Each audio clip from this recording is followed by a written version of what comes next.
तो आपके सामने हम प्रमाण बैठे हैं। हमारा प्रारब्ध इतना बुरा कि हमारी दोनों किडनी फेल है। अभी थोड़ी देर में डायलिसिस में चले जाएंगे। डायलिसिस हो रहा है, जीवन भर मांग के खाया है, प्रभु के भरोसे रहे। हमें पता ही नहीं कि हमारी किडनी खराब, तो 35 वर्ष की अवस्था के बाद थोड़ी किडनी खराब तो बाबा जी बन गए। अगर हमारे ऊपर उनकी नजर ना होती तो आज हम पड़े सड़ रहे होते, जिसे शब्द कहा जाता सड़ना। कितना महंगा इसका इलाज है किडनी, समझते? देखो कितने भी प्यारे पुत्र हों, पर पिता की जब ऐसी स्थिति होती है ना, तो सब धोखा देने लगते हैं। घंटा 2 घंटा की बात अलग, 24 घंटे उनकी परिचर्या में, सेवा में रहे। एक पुत्र नहीं, हजारों नौजवान ऐसे हैं जो प्राण देने के लिए तैयार है। किडनी देने की बात क्या, ये किसके? उन्हीं के संबंध से। अगर उनके भजन में कुछ है नहीं तो फिर हम लोग तो बिल्कुल ही बेकार हो गए, नहीं हो गए?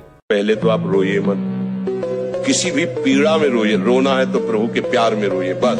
ये आंसू केवल प्रभु के प्यार के लिए नहीं, हर परिस्थिति को सहने के लिए तैयार रहो। भगवान के जन हो, ऐसे छोटी मोटी बात आई रो दिया बच्चों की, नहीं। 100 बार गिरेंगे फिर भी हम चढ़ाई करेंगे इस पर। इसका अभ्यास है हमको नष्ट करने का। तो आज से हम प्रण लेते हैं कि तू हमें कितनी बार गिराएगा। अविनाशी का बच्चा हूं, अविनाशी ही हूं। शरीर बदलते रहेंगे लेकिन हम तेरे को देख लेंगे एक दिन तुम जीत जाओगे। एक बगल वाला दुकान वाले ज्यादा दुकान चलती है ना, सब सेकेंड हैंड माल लगता है। हाँ, वो बेचारा क्या करे। चाहे वो जितना बड़ा विचित्र खेल है, हाथ जोड़ोगे, पैर छुओगे, वो और आपको परेशान करेगा। अगर आप उससे कहोगे देखो हम हाथ जोड़ते हैं, आपको सामनीति, आप हाथ जोड़ते हैं, हमने आपका क्या बिगाड़ा है, आप क्या चाहते हो, वो आपका शोषण करने लगेगा। अच्छा, दंड नीति, आप अशांत हो जाओगे, परेशान हो जाओगे। दाम नीति, कुछ ले दे के वो आपको ब्लैकमेल करता रहेगा।